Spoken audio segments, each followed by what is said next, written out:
So hello everyone, कैसे हैं आप सब। सबको हैप्पी 1 फरवरी 2023। जो आज का जो मैं टॉपिक लाई हूँ वो है हिस्टोरिकल बैकग्राउंड ऑफ कॉन्स्टिट्यूशन।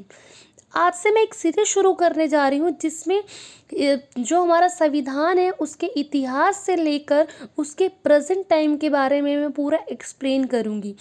सबसे ज़्यादा जो है कॉम्पिटिटिव एग्ज़ाम में हमारे हिस्टोरिकल एंड कॉन्स्टिट्यूशन आर्टिकल्स वगैरह के बारे में बहुत ज़्यादा पूछा जाता है।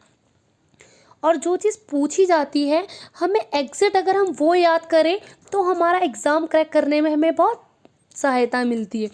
तो इसलिए मैं सिर्फ वो पॉइंट्स लाई हूँ, वो चीज़ें लाई हूँ, वो एक्सप्लेन करूँगी जो कॉम्पिटिटिव एग्ज़ाम या किसी भी एग्ज़ाम को क्लियर करने में सहायता करती है।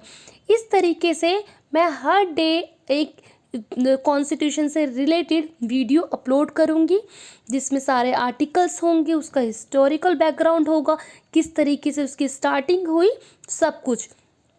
तो जो आज का हमारा जो टॉपिक है वो ये है कि सबसे पहले जो संविधान कॉन्स्टिट्यूशन के बारे में जो बात हुई थी वो स्टार्ट कहाँ से हुई है। एक्चुअली में सब बोलते हैं 16 से हुई है, कोई बोलता है 1773 रेगुलेटिंग एक्ट से हुई है, लेकिन उससे भी पहले कुछ चीज़ें हुई जिससे कि हम वहाँ से संविधान का स्टार्टिंग बांध सकते हैं। तो जो पहला हम करते हैं कि जो ब्रिटिश लोग थे वो भारत में 1600 ईस्वी में आए थे ईस्ट इंडिया कंपनी के रूप में व्यापार करने के लिए। और ये सबको पता है कि ब्रिटिश व्यापार करने के लिए आए थे, लेकिन वो एक टाइम के बाद शासन करने लग गए, उन्होंने पूरे भारत पर कब्जा करके रख लिया। तो इसके बाद से इस जो स्टार्ट हुआ था हाँ उससे शुरुआत करेंगे। तो सबसे पहले जो स्टार्ट होता है वो होता है प्लासी का युद्ध, जिसको हम बैटल ऑफ प्लासी इंग्लिश में बोलते हैं। ये होता है 1757 टू 23 जून 1757। आई थिंक इसकी स्टार्टिंग जो जिस दिन ये होता है 23 जून 1757 को ही प्लासी का युद्ध हुआ था। और ये कहाँ पर हुआ था? ये कलकत्ता में भागीरथी नदी के तट पर प्लासी में लड़ा गया था। काफ़ी बार ये क्वेश्चन रिपीट हुआ है कि प्लासी का जो युद्ध है वो कहाँ पर हुआ था। तो कलकत्ता में भागीरथी नदी के तट पर प्लासी में लड़ा गया था, इसीलिए इसका नाम प्लासी का युद्ध हो गया। और इस युद्ध में दो लोगों के बीच ये युद्ध हुआ था, दो लोगों के बीच। एक थे बंगाल के नवाब सिराजुद्दौला और दूसरी थी कंपनी, ब्रिटिश सेना की कंपनी थी, ये ब्रिटिश सेना बोल सकते हैं हम इसको। इनकी तरफ से जो लड़ रहे थे वो थे रॉबर्ट क्लाइव। इन दोनों के बीच में युद्ध हुआ और इनके पास बहुत तमाम सेना थी और सिराजुद्दौला के पास बहुत कम थी, इसीलिए ये कंपनी इस वॉर में जीत गई। इसमें किसकी जीत हुई? प्लासी के युद्ध में कंपनी की जीत हुई। ये क्वेश्चन बहुत बार पूछा जाता है। और बंगाल के नवाब सिराजुद्दौला और कंपनी की सेना की तरफ से थे रॉबर्ट क्लाइव। इन दोनों के बीच में युद्ध हुआ था और जीती कौन थी? कंपनी जीती थी, मतलब ब्रिटिश सेना जीती थी। अब इस युद्ध के कारण क्या है? बहुत सारे लोग बोलते हैं, बहुत सारे कारण बताते हैं। जो एग्जिट कारण है उसका वो ये है कि सुविधाओं का दुरुपयोग, मतलब जो ब्रिटिश लोगों को सुविधाएं प्रदान की गई थी उसका वो लोग दुरुपयोग कर रहे थे, रिश्वत लेते थे। वो क्या करते थे? भारत में लोगों से रिश्वत लेते थे।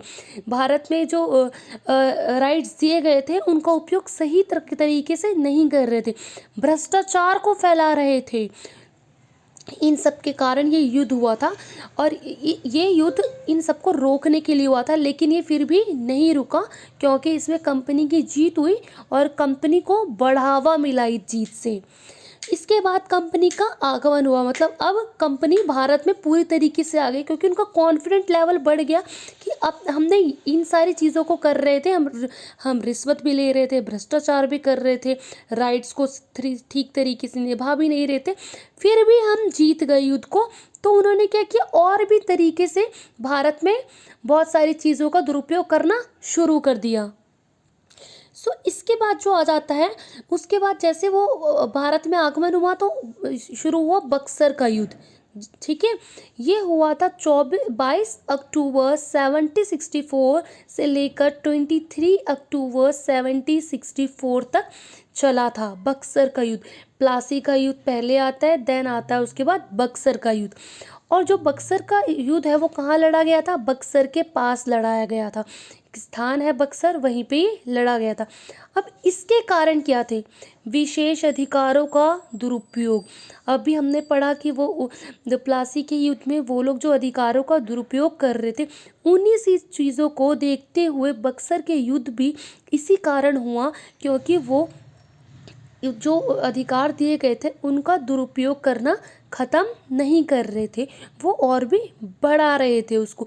इसीलिए बक्सर का युद्ध भी हुआ, ताकि जो दुरुपयोग कर रहे राइट्स का उनको ख़त्म कर दिया जाए। अब क्या होता है इसके बाद? British East India Company, Hector Munro. अब जो ब्रिटिश इंडिया कंपनी की तरफ से जो लड़ रहे थे वो बक्सर के युद्ध में, वो थे हेक्टर मुनरो। और किन सब से लड़ रहे थे? बंगाल के नवाब मीर कासिम से, अवध के नवाब सियाउद्दौला से, और मुगल बादशाह आलम द्वितीय से। इन तीनों से किसकी लड़ाई हो रही थी? हेक्टर मुनरो की।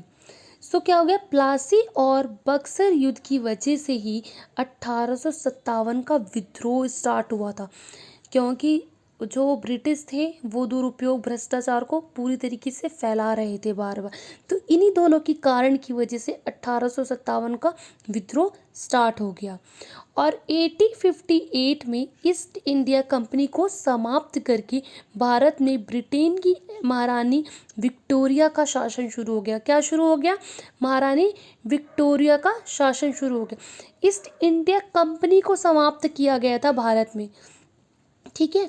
और ब्रिटेन की महारानी विक्टोरिया का शासन यहाँ से शुरू हो गया था। अब कल हम पढ़ेंगे किस तरीके से इसके बाद शासन चलाते हुए ब्रिटिशों का आगमन किस किस तरीके से और किस किस तरीके से फैल रहा था, और किस तरीके से कॉन्स्टिट्यूशन की मांग हुई, वो हम नेक्स्ट में देखेंगे। Thank you so much. मेरी वीडियो अच्छी लगी तो इसको शेयर कीजिए, लाइक कीजिए एंड सब्सक्राइब कीजिए। इससे रिलेटेड और भी अच्छी अच्छी वीडियोस आपको मिलती रहेंगी।